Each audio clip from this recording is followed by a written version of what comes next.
नमस्कार दोस्तों, स्वागत है आपका आपके अपने चैनल महाविद्या एकेडमी में।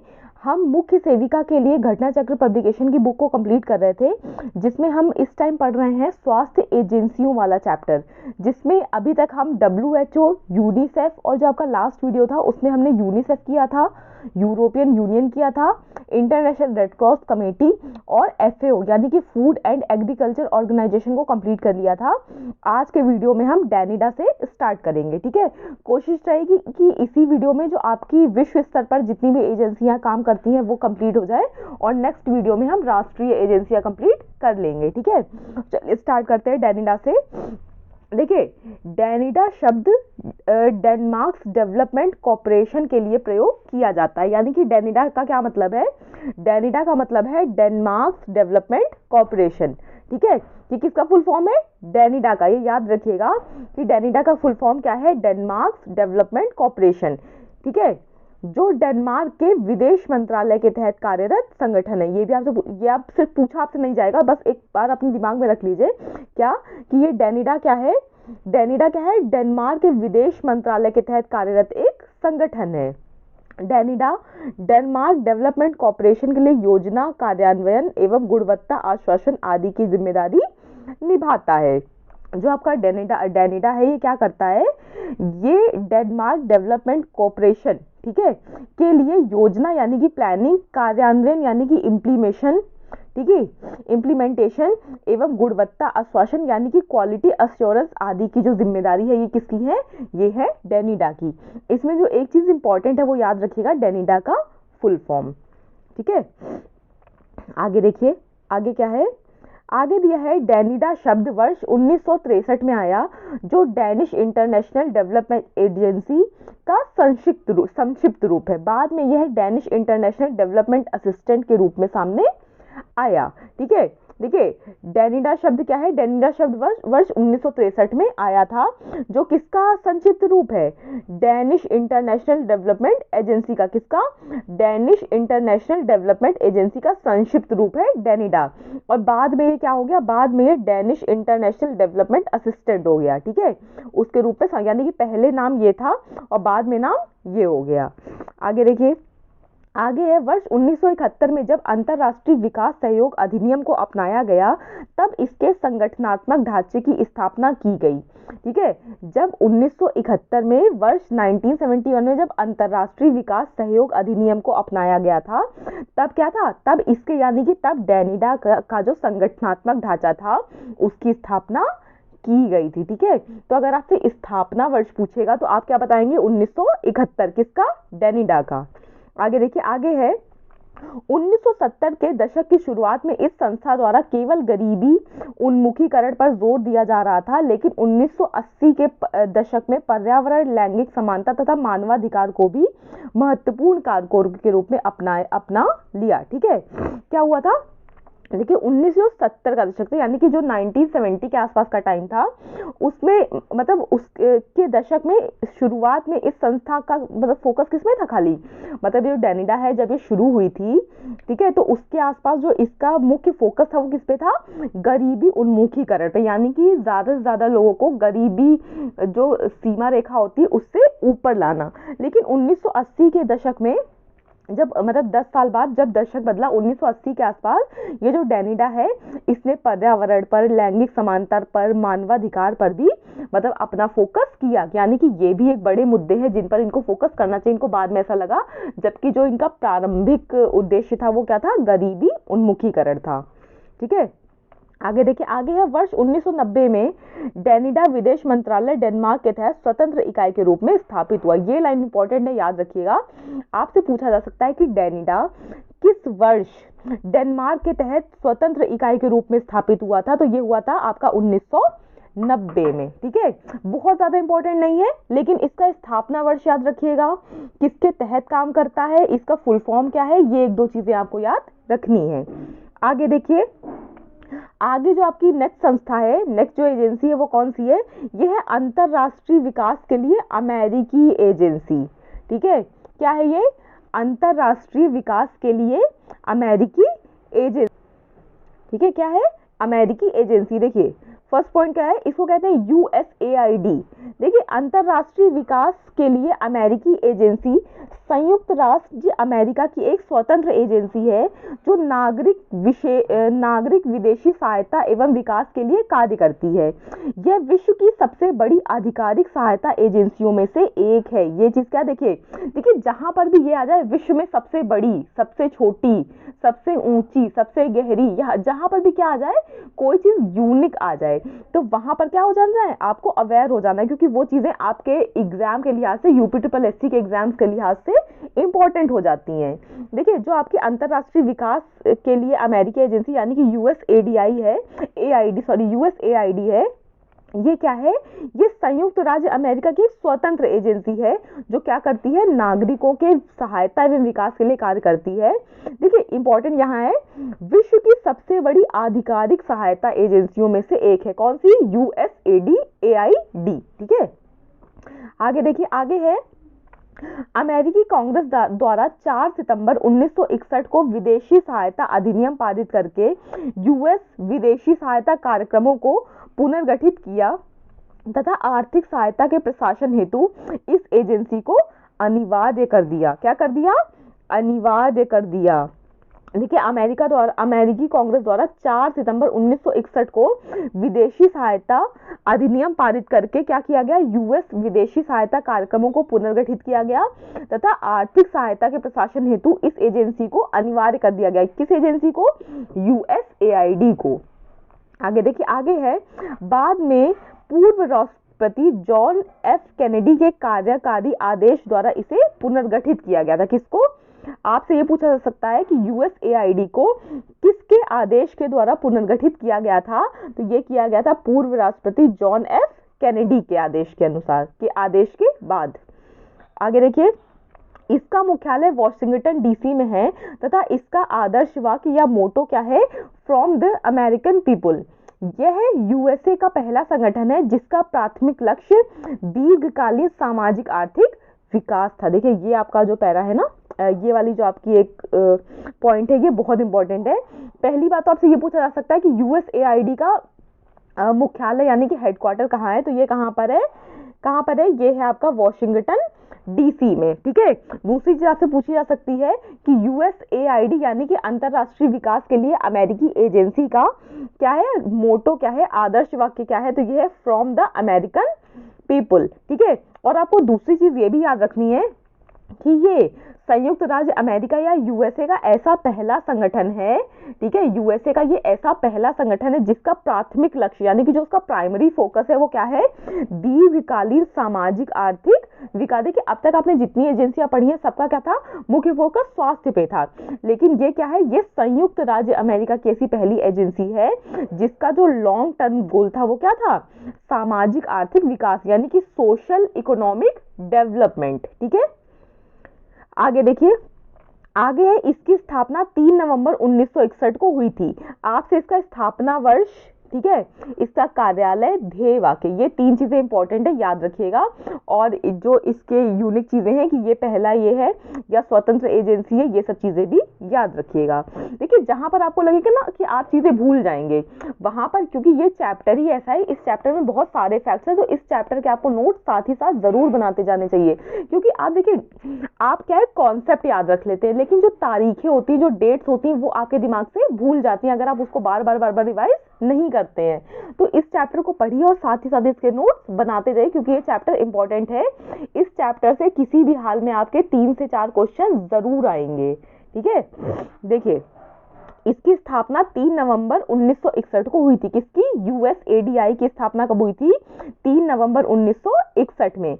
यह संस्था भारत में फाइलेरिया, मलेरिया नियंत्रण, परिवार नियोजन आदि कार्यक्रमों को सहायता प्रदान करती है। आपसे पूछा जा सकता है कि यूएसएडीआई भारत में किन चीजों के लिए सहायता प्रदान करती है, तो यह है फाइलेरिया के लिए, मलेरिया नियंत्रण के लिए, परिवार नियोजन आदि कार्यक्रमों के लिए भारत में यूएसएआईडी सुविधाएं या सहायता प्रदान करती है। साथ ही यह संस्था प्राथमिक स्वास्थ्य केंद्रों, नर्सिंग, चिकित्सा, शिक्षा तथा इससे संबंधित संस्थानों, जलापूर्ति, पर्यावरण स्वच्छता आदि में भी सहायता प्रदान करती है। देखिए इन चीजों में तो सहायता करती है, फाइलेरिया मलेरिया नियंत्रण परिवार नियोजन कार्यक्रमों में। इसके साथ ही साथ जो आपके प्राइमरी हेल्थ सेक्टर्स हैं, नर्सिंग है, मेडिकल जो आपकी वो है मेडिकल एजुकेशन है, उन चीजों में भी सहायता करती है। साथ ही साथ जो आपके संस्थान है, जलापूर्ति है, पर्यावरण स्वच्छता है आदि में भी ये सहायता प्रदान करती है। कौन सी एजेंसी? USAID। मेन चीज क्या याद रखनी है? स्थापना कब हुई थी, कहाँ की एजेंसी है, किस तरह की एजेंसी है, हेडक्वार्टर्स कहाँ है और मोटो क्या है, और मेन ये किस सेक्टर के लिए काम कर रही है। ठीक है, किसी भी एजेंसी की इतनी चीजें आपको याद रखनी है। आगे देखिए, आगे क्या है आपका? यूनेस्को है। देखिए अगर आप न्यूज़पेपर वगैरह पढ़ते हैं या मैगजीन वगैरह पढ़ते हैं या यूट्यूब वगैरह पे भी न्यूज़ देखते हैं, तो आपको यूनेस्को हर 2-3 महीने में एक बार सुनाई दे जाता होगा। और अब आप अगर बहुत ध्यान से चीज़ों को एनालाइज करते हैं तो आपको पता होगा कि हर हफ्ते यूनेस्को का जिक्र कहीं ना कहीं होता रहता है। ठीक है, देखिए यूनेस्को में क्या दिया है? यूनेस्को का दिया है यूनेस्को या संयुक्त राष्ट्र शैक्षिक वैज्ञानिक और सांस्कृतिक संगठन, यानी कि United Nations Educational Scientific and Cultural Organization. ये क्या है? ये है यूनेस्को का फुल फॉर्म। क्या है? यूनेस्को या संयुक्त राष्ट्र शैक्षिक वैज्ञानिक और सांस्कृतिक संगठन विभिन्न सभ्यताओं, संस्कृतियों और लोगों के बीच सामुदायिक साझे मूल्यों के सम्मान के लिए सम्मान पर आधारित बातचीत के लिए वातावरण तैयार करता है। देखिए आपने पढ़ा होगा ना कि आज यूनेस्को ने इस स्थल को यूनेस्को के विश्व विरासत स्थलों में शामिल कर लिया। तो ये क्या करता है? ये मतलब इन शॉर्ट जो विभिन्न सभ्यताएं या संस्कृतियां हैं, उनके जो मतलब उनकी जो वैल्यूज हैं, उनके जो आदर्श हैं, उनको क्या करता है? उनको एक उस दर्जे पर लाने की कोशिश करता है ताकि उनको पूरे विश्व में एक रिकॉग्निशन मिल सके। ठीक है, साझे मूल्यों के लिए सम्मान पर आधारित बातचीत के लिए वातावरण तैयार करता है। विभिन्न किसके लिए? विभिन्न संस्थाओं, विभिन्न संस्कृतियों और विभिन्न जो पुरानी जो हेरिटेज वगैरह है उनके लिए। आगे देखिए, आगे क्या है? वर्ष 1945 में स्थापित इस अंतरराष्ट्रीय संस्था का मुख्यालय फ्रांस की राजधानी पेरिस में है। यानी कि आपको पता होना चाहिए यूनेस्को जो है इसका मुख्यालय कहाँ पर है, यूनेस्को का हेडक्वार्टर कहाँ है? ये है पेरिस में। और पेरिस कहाँ पर है? आप सभी को पता होगा पेरिस कहाँ पर है? फ्रांस में। आपको क्या याद रखना है कि यूनेस्को की स्थापना कब हुई थी? 1945 में हुई थी। ठीक है, और इसका मुख्यालय कहाँ है? मुख्यालय इसका पेरिस में। पेरिस कहाँ है? फ्रांस में। आगे देखिए, यूनेस्को का मिशन शांति निर्माण, गरीबी उन्मूलन, धारणीय विकास और शिक्षा के माध्यम से अंतः सांस्कृतिक बातचीत, विज्ञान, संस्कृति, संचार और सूचना में योगदान करना है। यूनेस्को का मिशन क्या है? यूनेस्को का मिशन है यानी कि शांति निर्माण करना, पूरे विश्व में शांति की स्थापना करना, गरीबी उन्मूलन यानी कि वो लोग जो गरीबी रेखा से नीचे जी रहे हैं उनके जीवन स्तर में सुधार करना, धारणीय विकास करना। ठीक है, और शिक्षा के माध्यम से अंतः सांस्कृतिक बातचीत, विज्ञान, संस्कृति, संचार और सूचना में, मतलब ये जो आपके सारे सेक्टर्स हैं इनमें क्या करना? किसी ना किसी तरह अपना योगदान प्रदान करना। यह संगठन विशेष तौर पर निम्नलिखित 2 प्राथमिकताओं पर फोकस करता है। देखिए, ठीक है, यानी कि क्या है? यह संगठन जो विशेष तौर पर निम्नलिखित 2 प्राथमिकताएं हैं उन पर फोकस करता है। क्या क्या? अफ्रीका, जेंडर समानता, यानी कि जेंडर समानता का मतलब है जहां पर महिलाओं और पुरुषों को क्या हो? बराबर के अधिकार प्राप्त हो। आगे देखिए क्या है? आगे है यूनेस्को के प्रमुख उद्देश्य हैं। यूनेस्को के देखिए आपसे यहाँ प्रमुख उद्देश्य बताएं। यूनेस्को के प्रमुख उद्देश्य क्या क्या है? पहला है सॉरी सभी के लिए गुणवत्ता युक्त शिक्षा प्राप्त करना और जीवन पर्यंत अधिगम, यानी कि एक जो शिक्षा का लेवल है सभी को शिक्षा प्रदान करके एक क्या करना? एक जो कॉमन वो ग्राउंड है वो तैयार करना। ठीक है, और जीवन पर्यंत अधिगम, ये क्या है? ये यूनेस्को का क्या है? प्रमुख उद्देश्य है। दूसरा देखिए, दूसरा है धारणीय विकास के लिए नीति और विज्ञान की जानकारी को गतिशील बनाना। क्या है? देखिए सस्टेनेबल डेवलपमेंट के लिए क्या करना कि जो आपके लॉज हैं, जो नियम हैं, जो नीतियां हैं और जो साइंस है, इसकी जो जानकारी है, इसकी इंफॉर्मेशन को पूरी दुनिया में फैला देना ताकि पूरे विश्व को इन चीजों की जानकारी हो। आगे है उभरती हुई सामाजिक उभरती हुई सामाजिक और नैतिक चुनौतियों का समाधान करना, यानी कि समाज में जो सामाजिक बुराइयां या नैतिक बुराइयां उत्पन्न हो रही हैं उनको पहले क्या करना, पहचानना और फिर उनका समाधान करना। आगे क्या है, सांस्कृतिक विविधता, अंतः सांस्कृतिक बातचीत और शांति की संस्कृति को बढ़ावा देना। देखिए यूनेस्को क्या है, यूनेस्को पूरी विश्व की उन चीजों को लिस्ट करता है, मतलब विश्व धरोहर स्थलों में शामिल करता है जो क्या है, जो सांस्कृतिक रूप से क्या है, उनमें कुछ यूनिक है, कोई उसमें विशेषता है, और इस माध्यम से वो क्या करता है, सांस्कृतिक बातचीत और शांति की संस्कृति को बढ़ावा देता है। आगे क्या है, आगे सूचना और संचार के माध्यम से समावेशी ज्ञान सोसाइटियों का निर्माण करना, यानी कि इंफॉर्मेशन एंड कम्युनिकेशन के माध्यम से क्या करना, जो आपकी जो नॉलेजेबल सोसाइटीज हैं वहाँ क्या करना, उनका निर्माण, यानी कि ऐसे ग्रुप्स का निर्माण करना, ऐसे मतलब विश्व में ज़्यादा से ज़्यादा बुद्धिजीवी लोगों का मेंटल स्तर पर विकास करना, इसका क्या है, प्राथमिक उद्देश्य है। यहाँ पर आपकी कंप्लीट हुई है क्या, यूनेस्को। ठीक है, आगे देखिए, आगे दूसरी एजेंसी कौन सी है, आगे है आपकी यूएनडीपी, यानी कि संयुक्त राष्ट्र विकास कार्यक्रम, यूनाइटेड नेशंस डेवलपमेंट प्रोग्राम। ये क्या है आपकी, ये आपकी दूसरी एजेंसी जिसका नाम है यूएनडीपी। यूएनडीपी का फुल फॉर्म याद रखिएगा, बहुत बार पूछा जा चुका है। यूपी ट्रिपल एससी के जो एग्जाम्स मिला लें, जिनमें संस्थाएं आई हैं, जिनमें संस्था उनके सिलेबस में थी, उनमें कुछ नहीं तो 10-12 बार तो यूएनडीपी का सिर्फ फुल फॉर्म ही पूछा जा चुका है, तो इसको याद रखिएगा। यूएनडीपी का फुल फॉर्म क्या है, United Nations Development Programme, Hindi में है संयुक्त राष्ट्र विकास कार्यक्रम। आगे देखिए, आगे है वर्ष 1965 में संयुक्त राष्ट्र विकास कार्यक्रम यानी कि यूएनडीपी की स्थापना हुई थी। पहली चीज क्या याद रखनी है, यूएनडीपी की स्थापना कब हुई थी, 1965 में हुई थी। ठीक है, इसका मुख्य उद्देश्य निर्धन देशों के मानवीय तथा प्राकृतिक संसाधनों के विकास में सहायता प्रदान करना है। देखिए यूनाइटेड नेशंस डेवलपमेंट प्रोग्राम, संयुक्त राष्ट्र विकास कार्यक्रम, इसको आपको इसके नाम से ही पता चल रहा है, इसके नाम में ही क्या है, विकास है, डेवलपमेंट है। ठीक है, तो ये जो विभिन्न तबके के दबे कुचले लोग हैं, निम्न स्तर के लोग हैं, उनका क्या करना है, उनके उत्थान में सहायता करना ही इसका जो है वो प्राथमिक लक्ष्य है। इसका प्राथमिक लक्ष्य क्या है, इसका प्राथमिक लक्ष्य है निर्धन देशों के मानवीय तथा प्राकृतिक संसाधनों के विकास में सहायता करना। ठीक है, इसके प्रमुख कार्य निम्नलिखित हैं। यूएनडीपी के प्रमुख कार्य देख लीजिए। जैसे यूएनडीपी के लिए देखिए आपको ये पता होना चाहिए कि किस सेक्टर के लिए काम करती है और इसका फुल फॉर्म क्या है, बहुत डेप्थ में जाके आपसे नहीं पूछेगा। देखिए, यातायात एवं संचार के साधनों, उद्योग धंधों आदि के लिए विकास को प्रोत्साहन देना, क्या है ये, यूएनडीपी का कार्य है। नेक्स्ट है आपका कृषि, पोषण आदि के विकास में सहायता प्रदान करना। नेक्स्ट है गुणवत्तापूर्ण शिक्षा, स्वास्थ्य देखभाल, समाज कल्याण सेवाओं में सुधार करना, यानी कि अच्छी से अच्छी यानी कि क्वालिटी एजुकेशन प्रोवाइड करवाना। ठीक है, स्वास्थ्य देखभाल यानी कि जो आपका हेल्थ सेक्टर में जो सुविधाएं हैं उनको प्रदान करना, और जो आपके सोशल वेलफेयर जो सर्विसेज होती हैं उनमें भी सुधार करना।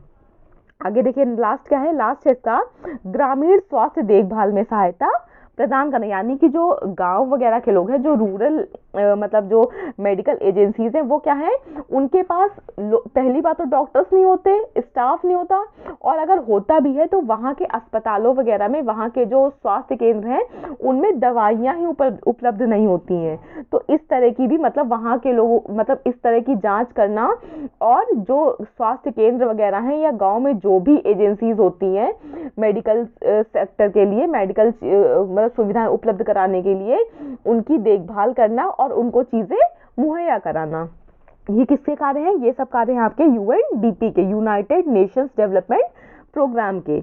आगे देखिए, आगे कौन सी आपकी, आगे है आपकी संयुक्त राष्ट्र जनसंख्या गतिविधियां कोष, यानी कि UNFPA, United Nations fund for population activities. ये किसका फुल फॉर्म है, यूएनएफपीए का। देखिए फुल फॉर्म सारे बहुत अच्छे से याद रखिएगा, क्योंकि आपसे फुल फॉर्म बहुत फोकस करके पूछे जाते हैं। ठीक है, तो यूएनएफपीए का फुल फॉर्म क्या है, United Nations fund for population activities, यानी कि संयुक्त राष्ट्र जनसंख्या गतिविधि कोष। आगे देखिए, आगे है स्वास्थ्य एवं परिवार कल्याण कार्यक्रम को वित्तीय सहायता प्रदान करता है, यानी कि इसका काम क्या है, यूएनएफपीए का ये स्वास्थ्य एवं परिवार कल्याण कार्यक्रम को वित्तीय सहायता प्रदान करता है, जिसने अपना कार्य वर्ष 1969 में प्रारंभ किया था। आपसे ये पूछा जा सकता है कि यूएनएफपीए ने अपना कार्य कब प्रारंभ किया था या इसकी स्थापना वर्ष क्या है, तो ये है 1969। ठीक है, ये क्या है, ये ग्रामीण क्षेत्रों में परिवार कल्याण सेवाएं प्रदान करता है। इसका जो मुख्य फोकस है वो किसके लिए है, वो मुख्य करता दोनों ही सेक्टर में है, लेकिन जो फोकस है इसका वो कहाँ के लिए है, ग्रामीण यानी कि रूरल क्षेत्रों के लिए है। भारत में इसके द्वारा जिन कार्यक्रमों में सहायता प्रदान की गई है वो उनमें शामिल है, यानी कि भारत में इन्होंने जिस जिस सेक्टर में अपनी सहायताएं दी हैं वो कौन कौन से सेक्टर है, स्वास्थ्य शिक्षा को बढ़ावा देना, ठीक है, यानी कि जो आपकी हेल्थ एजुकेशन है उसको बढ़ावा देना, परिवार नियोजन कार्यक्रम को प्रोत्साहन देना, यानी कि जो फैमिली प्लानिंग से रिलेटेड चीजें उनको प्रोत्साहन कैसे दिया जाएगा, पहले लोगों को फैमिली प्लानिंग के नुकसान बताए जाएंगे और फिर फैमिली प्लानिंग के तरीके बताए जाएंगे। ठीक है, गर्भ निरोधकों के निर्माण में सहायता देना, ठीक है, मातृ एवं शिशु स्वास्थ्य की देखभाल करना, यानी कि माँ और बच्चे दोनों की ही स्वास्थ्य, यानी कि जब से जो शिशु है माँ के गर्भ में आता है तब से लेकर जब तक क्या हो जाता है, बच्चे का जन्म होता है, तब तक क्या करना, माँ और शिशु दोनों की देखभाल करना। ठीक है, उसके बाद भी जो शिशु है उसको किस टाइम पर कौन सी वैक्सीन चाहिए, इस तरह की चीजें उपलब्ध कराना। आगे देखिए, आगे क्या है आपका, आगे आपका परीक्षा उपयोगी तथ्य दिए गए हैं। ये वो फैक्ट्स है जो आपके डिफरेंट एग्जाम्स में जो यूपी ट्रिपल एससी का जो सिलेबस है उसमें डिफरेंट उस जगहों पे डिफरेंट एग्जाम्स में पूछे गए हैं। ठीक है, तो आपका पहला पॉइंट है 12 मई को नर्स दिवस मनाया जाता है। देखिए, क्योंकि आपके सिलेबस में क्या है, हेल्थ रिलेटेड चीजें भी मेंशन है, तो आपको ये पता होना चाहिए कि 12 मई को क्या मनाया जाता है, नर्स दिवस कब मनाया जाता है, 12 मई को मनाया जाता है। ठीक है, आगे देखिए, आगे आपका अंतरराष्ट्रीय नर्सिंग परिषद की स्थापना 1899 में हुई थी। अंतरराष्ट्रीय नर्सिंग परिषद की स्थापना कब हुई थी, 1899 में हुई थी। नेक्स्ट पॉइंट है आपका भारतीय नर्सिंग परिषद की स्थापना वर्ष 1949 में हुई थी, यानी कि इंडियन नर्सिंग काउंसिल की स्थापना कब हुई थी, 1949 में। नेक्स्ट देखिए, आगे है trend nurses association of India, यानी कि TNAI नामक संस्था पूरे भारत में नर्सों का सबसे बड़ा राष्ट्रीय व्यावसायिक संघ है। कौन सा, देखिए ये आपका फोकस है, क्योंकि ये क्या है, भारत में नर्सों का सबसे बड़ा राष्ट्रीय व्यावसायिक संघ है। कौन सा, TNAI, यानी कि trend nurses association of India जो है, TNAI जो है, ये पूरे भारत में नर्सों का जो सबसे बड़ा राष्ट्रीय व्यावसायिक संघ है ये है। आगे देखिए, आगे है इंडियन रेड क्रॉस सोसाइटी, यानी कि ISCS का प्रेसिडेंट भारत का राष्ट्रपति होता है। जो भारत का राष्ट्रपति है ये किसका प्रेसिडेंट, मतलब ये क्या होता है, ये इसका भी प्रेसिडेंट होता है, किसका, IRCS, यानी कि इंडियन रेड क्रॉस सोसाइटी का। आपसे पूछा जा सकता है कि इंडियन रेड क्रॉस सोसाइटी का अध्यक्ष या प्रेसिडेंट कौन होता है, तो ये जो आपके भारत के राष्ट्रपति होते हैं वही इसके भी प्रेसिडेंट होते हैं। ठीक है, आगे देखिए, आगे है नर्सिंग व्यवसाय में आचार संहिता बताती है क्या, नर्स मरीज संबंध। नर्सिंग व्यवसाय में आचार संहिता बताती है क्या, नर्स मरीज संबंध बताती है। ठीक है, क्या पॉइंट था आपका, नर्सिंग व्यवसाय में आचार संहिता बताती है, क्या बताती है, नर्स और मरीज के बीच में कैसा संबंध है। ठीक है, आगे देखिए, आगे है आपका नर्सिंग से संबंधित है मेडिकल व्यवसाय, स्वास्थ्य व्यवसाय व आचार संहिता। ये सब चीजें किससे संबंधित है, नर्सिंग से संबंधित है। आगे देखिए, आगे है विश्व स्वास्थ्य संगठन, यानी कि WHO एवं अंतरराष्ट्रीय रेड क्रॉस कमेटी ICRC का मुख्यालय जेनेवा स्विट्जरलैंड में स्थित है। ये दोनों ही पॉइंट आप पहले पढ़ चुके हैं। ठीक है, क्या है, जो आपका WHO है और जो आपका अंतरराष्ट्रीय रेड क्रॉस कमेटी है, इन दोनों का मुख्यालय या इन दोनों का हेडक्वार्टर कहाँ है, जेनेवा में। और जेनेवा कहाँ है, जेनेवा है आपका स्विट्जरलैंड में। आगे देखिए, आगे है विश्व बैंक के 189 संघटक देश हैं तथा इसका मुख्यालय वॉशिंगटन डीसी यानी कि यूएसए में है।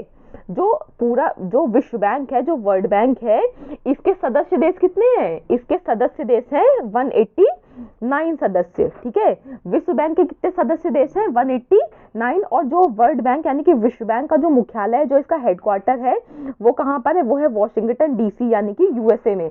आपको ये पता होगा कि वॉशिंगटन डीसी क्या है? वॉशिंगटन डीसी आपकी यूएसए की कैपिटल है, राजधानी है। ठीक है, यूएनडीपी का मुख्यालय कहाँ पर है?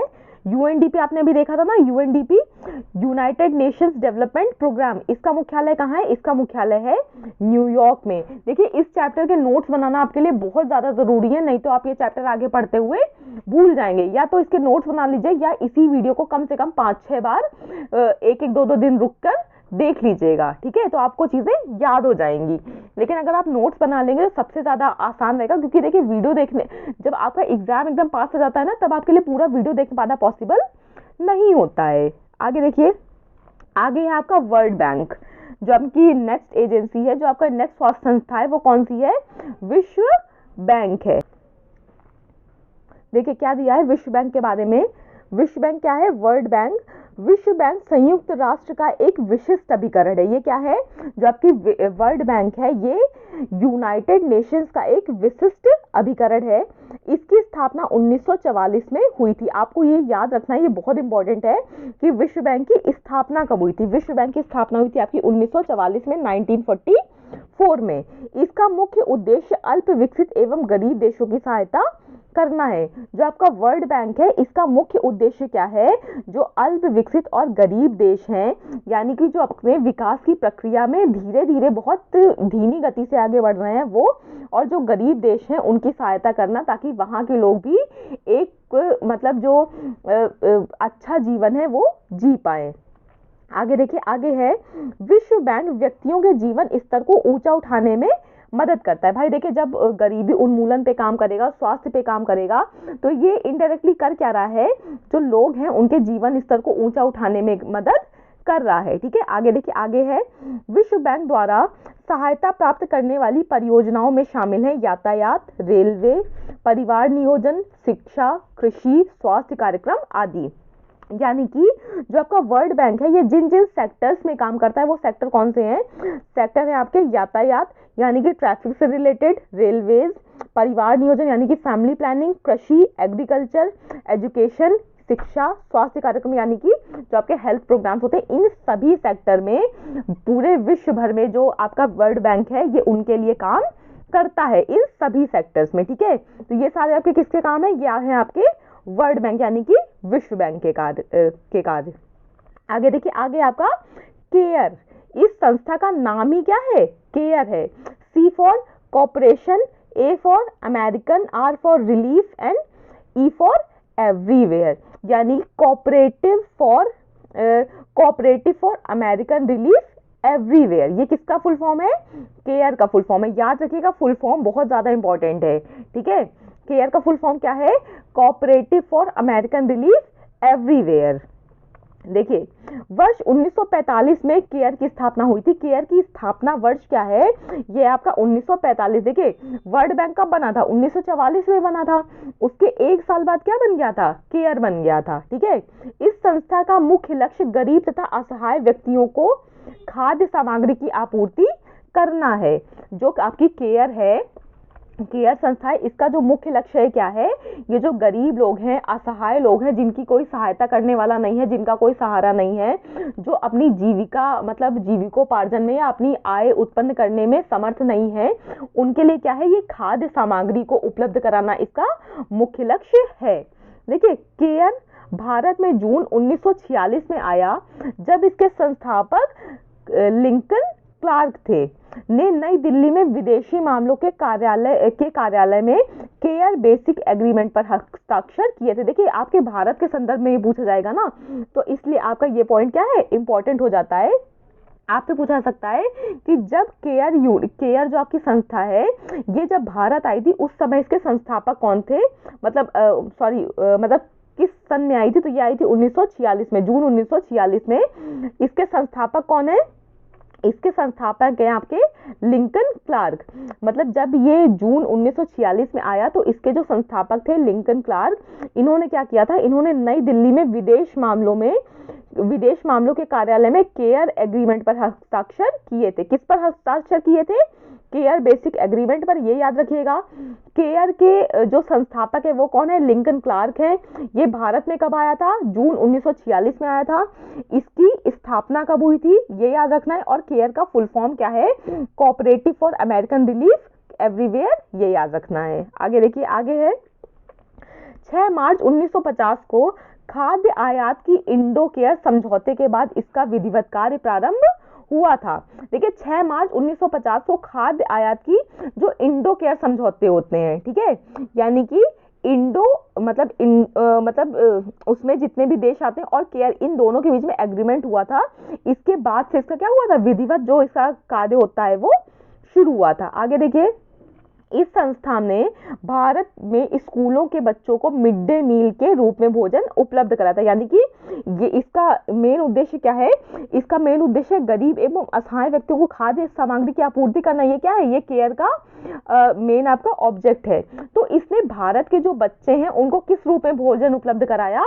मिड डे मील के रूप में। ठीक है, आगे देखिए, आपसे क्वेश्चन पूछा जा सकता है कि किस संस्था द्वारा भारत में स्कूल के बच्चों को मिड डे मील के रूप में भोजन उपलब्ध कराया गया था? तो किसके द्वारा कराया गया था? ये केयर संस्था के द्वारा। देखिए, संस्था ने कृषि, मेडिसिन एवं व्यावसायिक प्रशिक्षण के क्षेत्र में अपना योगदान दिया है। ये जो केयर संस्था है CARE, इसने कृषि क्षेत्र में यानी कि एग्रीकल्चर सेक्टर में, मेडिसिन फील्ड में, और जो आपका व्यावसायिक प्रशिक्षण है यानी कि जो आपके प्रोफेशनल एजुकेशन है उसके क्षेत्र में भारत में अपना योगदान दिया है। केयर संस्था एक गैर सरकारी तथा धर्मनिरपेक्ष संगठन है। यानी कि एक ये गैर सरकारी यानी कि नॉन गवर्नमेंटल ऑर्गेनाइजेशन है, ठीक है, और तथा धर्मनिरपेक्ष है। इसका किसी विशेष धर्म से कि भाई हम ईसाई लोगों को अपने प्रायोरिटी में रखेंगे, हिंदुओं को रखेंगे, सिखों को रखेंगे, मुस्लिम्स को रखेंगे, ऐसा कुछ भी नहीं है। ये सभी धर्मों के लिए समान है। यानी कि इनके लिए सिर्फ क्या है? इनका फोकस किस पे? गरीब है, चाहे वो किसी भी धर्म का हो, किसी भी जाति का हो, ठीक है। इनको उन चीजों से मतलब नहीं है। ये एक पूरी तरह से धर्मनिरपेक्ष संगठन है। कौन सा? केयर, ठीक है। तो आज की वीडियो में इतना ही रखते हैं। नेक्स्ट वीडियो में आपकी जो दो एजेंसी हैं वो बच रही हैं। कौन कौन सी? एक कोलंबो योजना बच रही है और एक आपकी बच रही है ILO यानी कि अंतरराष्ट्रीय श्रम संगठन। उसके बाद आपकी राष्ट्रीय संस्थाएं हैं कुछ, जैसे कि भारतीय रेड क्रॉस सोसाइटी बची है, और एक आपकी बची है Indian council for child welfare और family planning association for India. ये आपकी 4-5 एजेंसियां बची हैं। ये आपकी नेक्स्ट वीडियो में कंप्लीट करा दी जाएंगी। देखिए, ये चैप्टर इंपॉर्टेंट है, इससे आपके 3 से 4 क्वेश्चन आना एकदम कंफर्म है। तो इस जो आपका ये जो चैप्टर है ये आप भूल जाएंगे, इसलिए इसके फैक्ट्स बनाते जाइए, या ये जो आपको वीडियो प्रोवाइड की जा रही है हर 2-3 दिन छोड़कर इन वीडियो का रिवीजन कर लीजिएगा, तभी आपको ये चैप्टर याद हो पाएगा, क्योंकि इसमें बहुत सारे फैक्ट्स हैं, ठीक है। इसमें ऐसा कॉन्सेप्ट नहीं है कि जिसको आप एक बार समझ लेंगे तो एग्जाम में कर लेंगे, ठीक है। तो सीरीज को कंप्लीट देखिए, और इसके साथ जो आपके चैनल पर ऑलरेडी 15 प्रैक्टिस सेट जो यूथ कंपटीशन टाइम की बुक से कंप्लीट कराए जा चुके हैं, उनको भी साथ ही साथ देखते रहिए। आपका उम्मीद है कि 20 दिसंबर के बाद आपकी शॉर्ट लिस्टिंग जारी कर दी जाएगी, और जनवरी के लास्ट या फरवरी के स्टार्टिंग में आपका एग्जाम ले लिया जाएगा, ठीक है। इसलिए अपनी पढ़ाई को बिल्कुल भी डिस्ट्रैक्ट मत करिए, अच्छे से पढ़ते रहिए, रिवीजन करिए ज़्यादा से ज़्यादा, और नोट्स बनाते रहिए। थैंक यू सो मच, और प्लीज़ चैनल को लाइक, शेयर और सब्सक्राइब करना मत भूलिएगा। Thank you.